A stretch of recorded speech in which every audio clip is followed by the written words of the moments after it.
Bueno, buenas tardes. Vamos a iniciar la clase, pero primero vamos a esperar un minutito más a que se nos conecten los demás compañeros y así poder explicar de manera más fluida de lo que vamos a hacer hoy, ¿no? Porque sí vamos a acabar de ver esto de los silogismos y vamos a hacer una pequeña práctica que ya está subida a la plataforma, ¿no? Para poder también tener evidencia del trabajo en clase, ¿no? Entonces,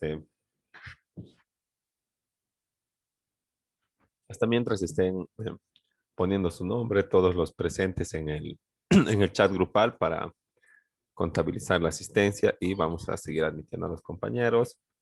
Vamos a ir un poquito más atrás, ¿no? Para poder ver bien esto, ¿no? Estábamos acabando de ver la lógica aplicada al derecho mediante el, la fórmula del silogismo jurídico, ¿no? O de lo que es la subsunción de un hecho particular a una norma preestablecida, ¿no? Y sacar una conclusión lógica, ¿no? Apoyándonos en las reglas del silogismo, ¿no? Entonces habíamos visto lo que es la lógica deductiva, ¿no? Entonces bueno, que en sí parte de los métodos aplicados.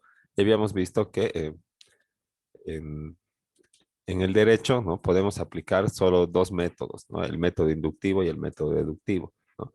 Y entonces el, para poder argumentar, vamos a aplicar el método deductivo o la lógica deductiva, ¿no? Así vamos a poder eh, elaborar premisas, ¿verdad? Eh, generales y específicas para sacar una conclusión lógica y, y en este sentido poder solicitar alguna resolución al juez, ¿verdad? Que en sentencia declare probada mi demanda y le haga pagar, ¿no? Que en sentencia declare probada mi excepción y no me haga pagar, ¿no? Que en sentencia le ordene eh, le ordene pagar asistencia familiar, que le ordene eh, hacerse cargo de los beneficios sociales, que en sentencia eh, ordene a la otra parte se abstenga, ¿verdad?, de realizar algún acto bueno, y así vamos a, digamos, utilizar la lógica y luego, con apoyados de nuestra conclusión, vamos a solicitar algo, ¿no? De eso se trata en presentar las demandas y los memoriales.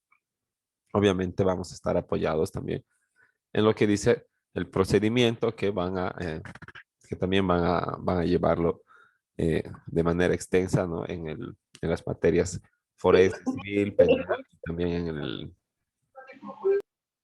en, en las materias de procedimiento civil y penal, ¿no? Entonces, ahí van a poder aplicar esta lógica y plasmarla en un memorial, ¿no? Entonces, habíamos visto que dentro de esta lógica de la deducción, bueno, las partes son las que proponen, ¿verdad? Las que dicen, alegan y además las que prueban las cosas, ¿verdad? Yo digo, me debe, ¿verdad? 10,000 bolivianos porque le he prestado y nunca me ha pagado, ¿no? ¿Y cuál es la prueba? El documento, ¿verdad? El documento de préstamo. Le he prestado, aquí está. No me ha pagado ni un peso hasta la fecha y no tengo pues el recibo, no tengo nada eh, que, que dé cuenta de que mi deudor me ha pagado. Bueno, le notifico y ¿qué va a decir él?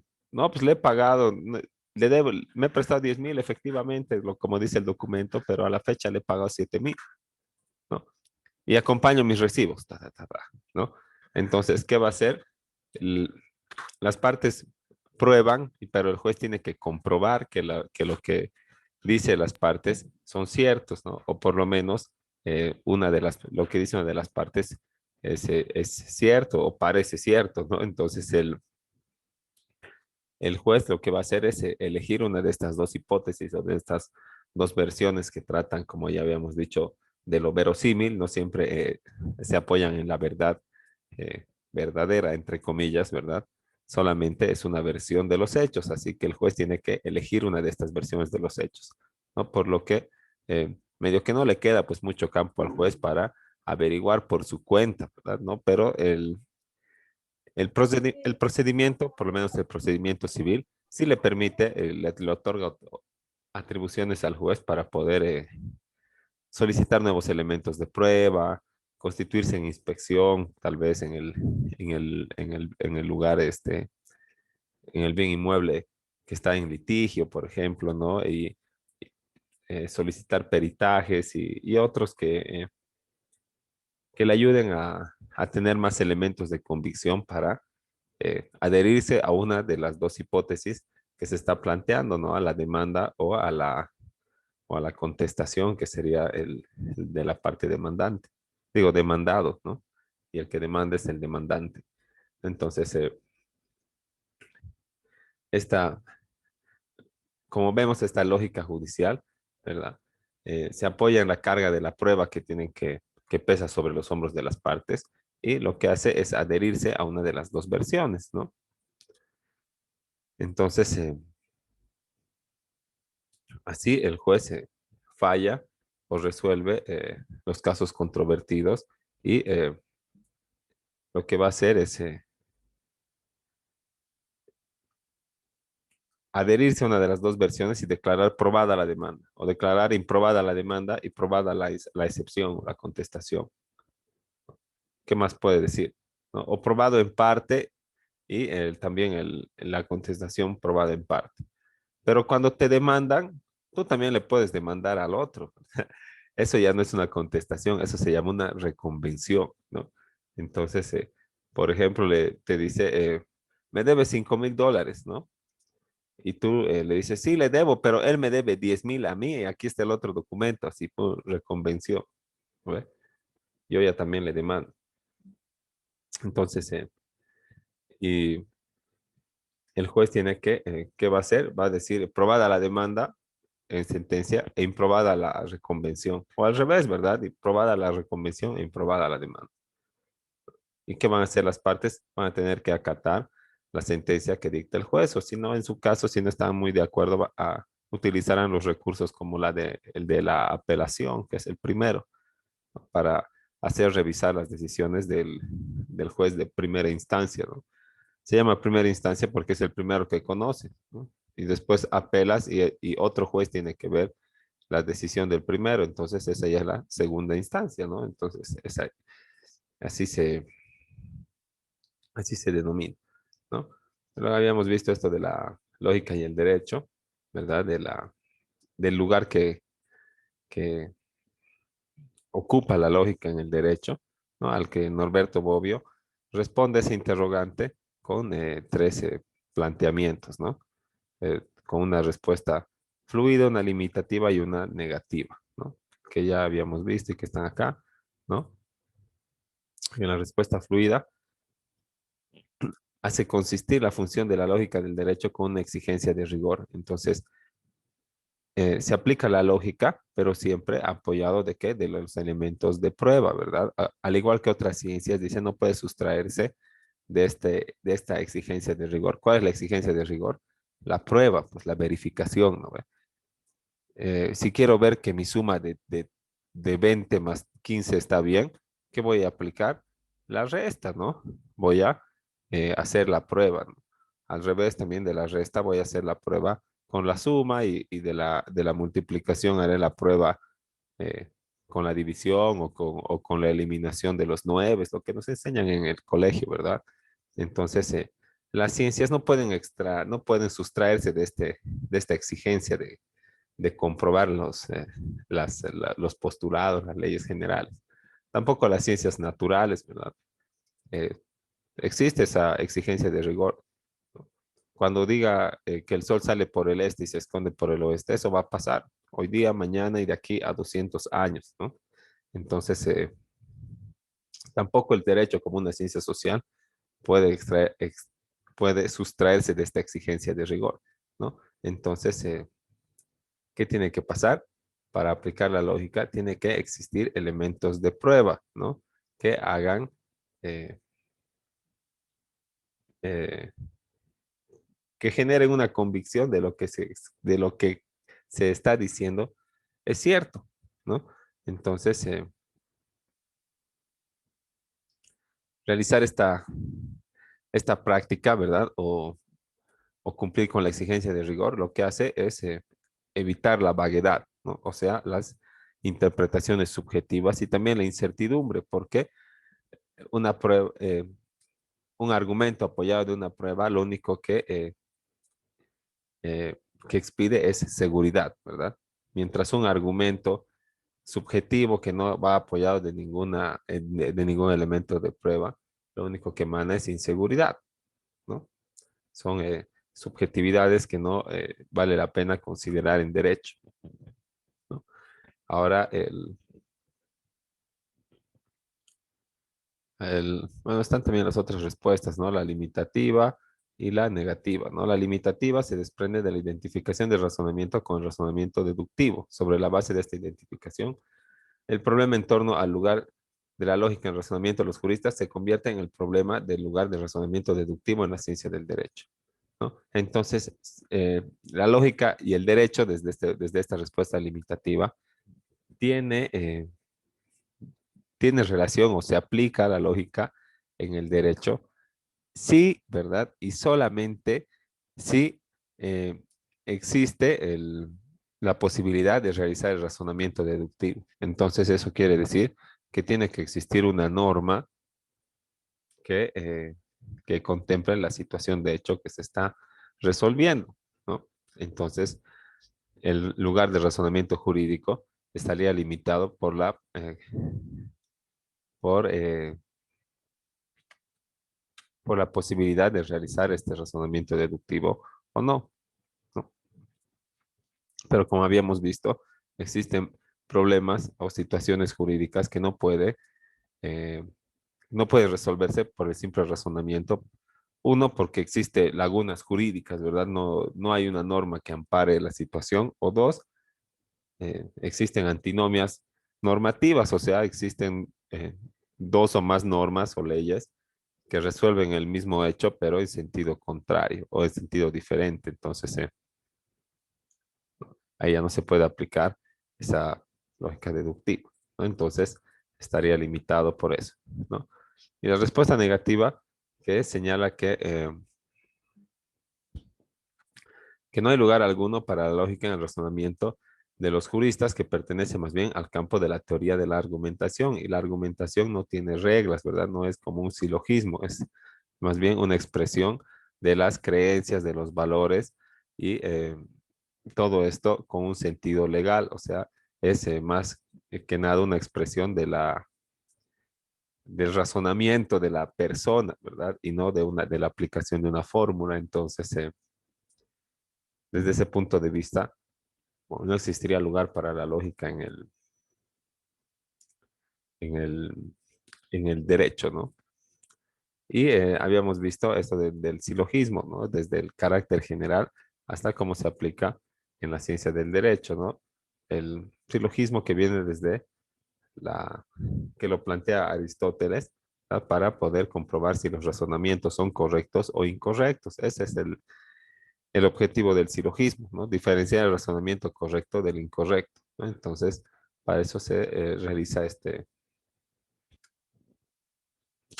ejemplo que contiene la premisa mayor, la premisa menor y la conclusión, ¿no? Una premisa mayor que es una ley de carácter general y que es comprobable o que eh, digamos, es de conocimiento general, así como la gravedad, ¿no? Todo hombre es inteligente, ¿no? Es una norma general. Ahora, si Aristóteles es un hombre, es algo específico, ¿verdad? Que estamos refiriéndonos a una persona en especial. Si combinamos ambas, vamos a deducir o vamos a concluir que Aristóteles es inteligente, ¿no? Entonces, así se realizan los silogismos, ¿no? Con premisa mayor, premisa menor y la tercera parte que llega a ser una conclusión, pero que no está, la conclusión viene eh, o se extrae de la combinación de la premisa mayor y la menor, ¿no? No viene así como no es, no está elaborada, ¿no? Por el, digamos, en este caso, por el jurista, sino que es una consecuencia lógica de combinar estos dos razonamientos, ¿no? Que se aplica de esta manera, ¿no? Entonces, si pasa S, se aplica la norma C, ¿no? Y si H ha, eh, ha incurrido o ha hecho que pase S, entonces para H se le aplica la norma C, ¿verdad? Es lo mismo que esto, solamente aplicado al campo del derecho, ¿no? Habíamos visto algunos tipos de silogismo que también nos plantea el autor Wroblewski, ¿no? Cuando él se refiere al silogismo jurídico, ¿no? El de decisión simple, el de elección de consecuencias y el complejo, ¿no? Que es combinado y que también habíamos revisado esto de las falacias, ¿no? Que es realizar un argumento lógico con base en premisas falsas, ¿no? O en premisas que no tienen relación una con otra, ¿no? Por ejemplo, estas falacias, ¿verdad? Ningún hombre puede respirar bajo el agua, pero después ponemos que los buzos respiran bajo el agua, ¿no? No tiene relación la primera con la segunda, solamente son dos premisas al azar que se han escogido para realizar un razonamiento incorrecto o una falacia, ¿verdad? Entonces, ¿qué va a resultar de esas dos premisas que no tienen relación? Una conclusión incorrecta, ¿verdad? Ningún buzo es un hombre, es hombre, solo porque hemos puesto que respiran bajo el agua. Primero, la premisa mayor o la general es que ningún hombre puede respirar bajo el agua, ¿no? Pero la premisa es específica, o la premisa menor es que los buzos sí pueden respirar bajo el agua, ¿no? Y sí pueden, pues porque utilizan sus trajes, ¿no? Pero no estamos hablando de respirar bajo el agua así como de manera natural, ¿verdad? Como lo plantea el inciso A. Ahora, si combinamos estos dos, ¿qué vamos a obtener? Que ningún buzo en realidad es un hombre, ¿no? Serán pues anfibios o algo por el estilo, pero no son hombres porque pueden respirar bajo el agua. Entonces, es un razonamiento lógico también, ¿verdad? Armado estructuralmente de la misma manera que el silogismo, pero eh, como las premisas no tienen relación, entonces la conclusión es incorrecta, o sea, es un razonamiento incorrecto, ¿no? Pero que estructuralmente, a primeras luces, parece correcto, ¿verdad? Y luego está aquí los silogismos, ¿no? Todos los hombres son libres y si Nicolás es un hombre, entonces Nicolás es libre, ¿no? Ese, se- ese sí tiene una lógica deductiva. Entonces, eh, para poder aplicar de manera práctica eso de los silogismos y el razonamiento deductivo, ¿no? Entonces, lo que estaba listo ya y está programado aquí en la plataforma es una pequeña, acá está, ¿no? Y bueno, está con más tiempo, pero sería bueno realizarlo hasta antes de que termine la clase y así podemos discutirlo y ver qué es lo que han resuelto ustedes para poder ir ya cerrando esto del razonamiento lógico, ¿no? Y para ponerlo en práctica, porque podemos hablar y citar autores y poner la diapositiva y seguir hablando, ¿verdad? De lógica, de escuela exegética, de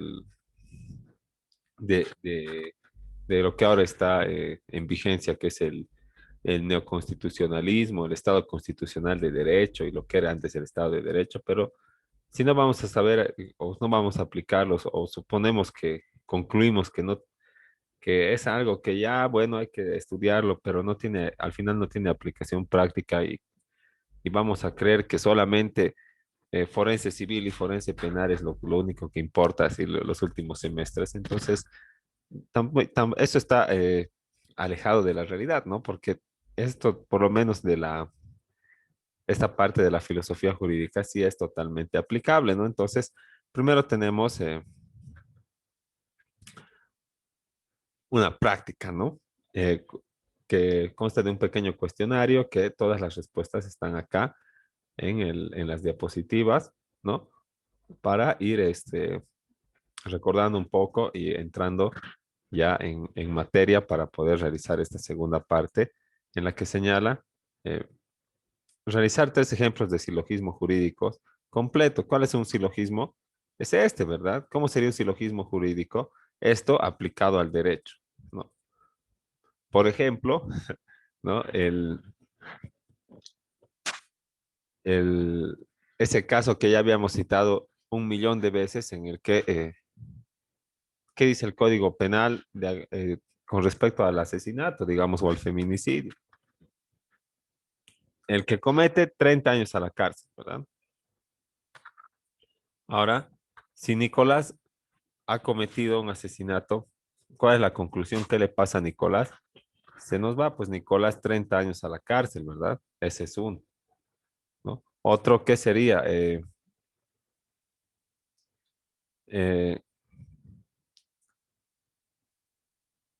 en materia civil, a ver, en sucesiones, por ejemplo, ¿no?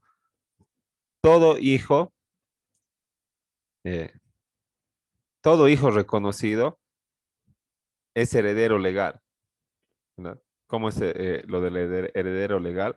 No tienes que estar en el testamento, no necesitas hacer nada más que decir ante el notario o ante el juez, sí, de acuerdo a mi certificado de nacimiento, él era mi padre o era mi madre, la persona que ha fallecido, y me hago declarar heredero sobre sus bienes. ¿Listo? Heredero legal, ¿verdad? La ley te da esa calidad, pero solo por el hecho de ser hijo, digamos, o ser el esposo o la esposa que sobrevive, ¿no? Entonces, si todos los hijos son herederos legales y Nicolás es un hijo, digamos, es hijo de Carlos, ¿verdad? O es hijo nomás en términos generales. Entonces, Nicolás es un heredero legal, ¿verdad? ¿No? Eso dice la ley, ¿no? Otro sería en materia tributaria, eh, todo aquel que obtenga utilidad va a pagar impuestos, ¿no? Ahora, si la empresa Osito Sociedad Anónima tiene utilidad, entonces Osito Sociedad Anónima va a pagar impuestos, ¿no? O puede ser una persona natural si quieren, ¿verdad? Entonces así, lo, sería esa parte y esta es la más, la que importa un poco más y la más interesante además, donde se plantea un caso práctico para poder aplicar esto de la lógica y además está aquí la ley, así que no les he puesto revisar la ley 843 y listo, ¿no? Porque eso ya sería, digamos, ya con un poco más de conocimiento pues de la normativa, pero aquí está los artículos que se aplican, eh, digamos, precisamente, ¿no? No tienen que leer nada más que esta página y este párrafo, ¿no? Y es algo que es interesante y que seguramente es de interés general, ¿no? Trata del divorcio, eh, ¿qué se llama? Del divorcio notarial, ¿no? Y para ponerles ya digamos, en materia, el, si yo estoy casado y me quiero divorciar, ¿verdad? Porque ya no lo soporto, ya no me soportan, y, o, o le molesta de plano que yo apriete el colino de abajo y mi esposa solamente le aprieta de arriba, y ya, pues me ha mandado a pasear, nos vamos a divorciar, ¿no? Entonces, hay 2 vías, ¿verdad? Puedo ir al notario o puedo ir al juez, ¿no? Cuando voy a ir al notario, tengo que cumplir una serie de requisitos, ¿verdad? Y luego cumplir estos requisitos, voy a atenerme a este procedimiento que está en el 95 y 96, que no es nada del otro mundo, ¿verdad? Aquí están los requisitos, cumplo con esos requisitos, ¿no? ¿Verdad? No, tampoco existen términos muy técnicos, ¿verdad? El cónyuge son los esposos, ¿ya? Después exista consentimiento, no existan, no exista, está bien, ¿no? Se entiende totalmente. Luego está el procedimiento, la petición será presentada y esto opera siempre y cuando tú cumplas con el 94, ¿no?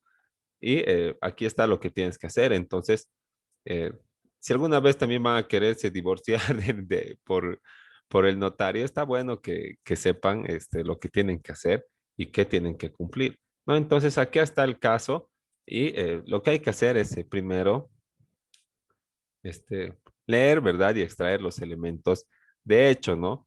Que están casados por 6 años en el último tiempo, se ha tornado insoportable, repercute en la estabilidad emocional de su único hijo o de su única hija, ¿no? Por este motivo, de común acuerdo, tomando en cuenta que no poseen bienes en común, deciden por fin poner al fin al vínculo matrimonial, ¿no?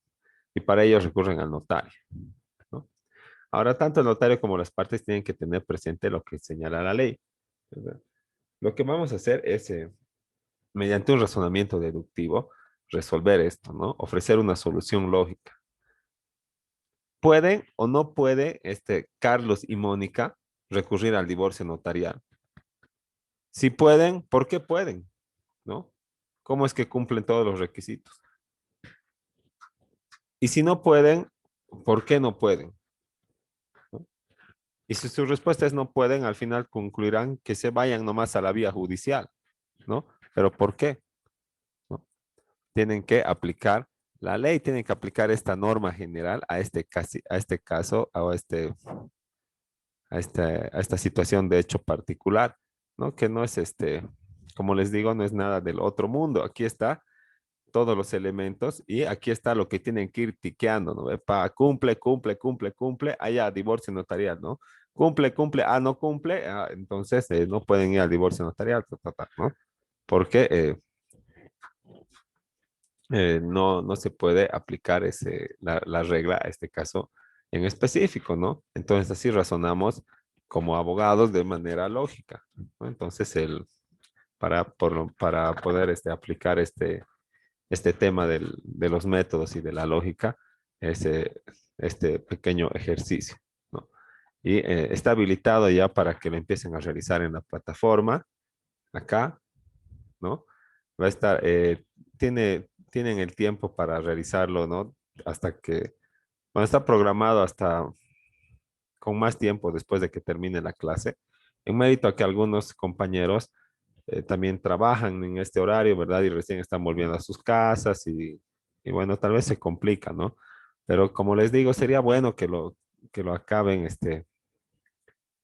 eh, o que intenten terminarlo para el final de la clase y así lo empezamos a discutir. En todo caso, si necesitan más tiempo o la mayoría no lo ha podido concluir, entonces discutimos sus respuestas mañana y vemos cómo han aplicado el razonamiento del que hemos venido hablando y dando ejemplos en las últimas dos clases, ¿no?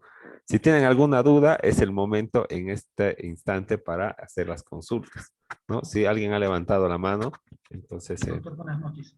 Sí. Bueno, estoy atento, ¿no?, a lo que está explicando su persona y todo. Igual, no sé, yo quisiera pedirle, ¿no?, lo vamos a realizar para mañana.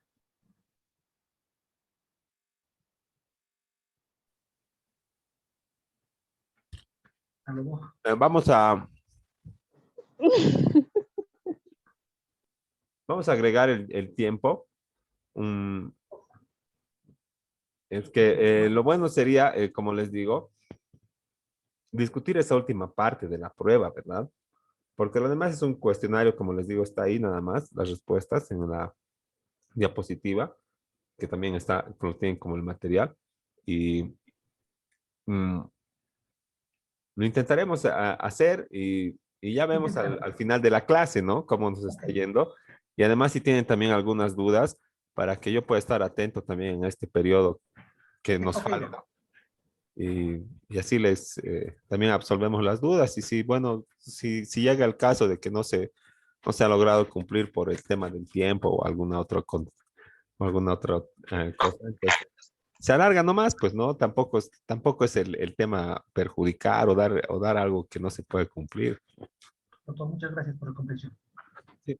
Entonces, les comparto el link ahorita y empiecen a hacerlo nomás, pues ya está corriendo el tiempo y vemos después de alargar el plazo, ¿no? Hasta mientras que quede así nomás, hasta que estemos en la clase.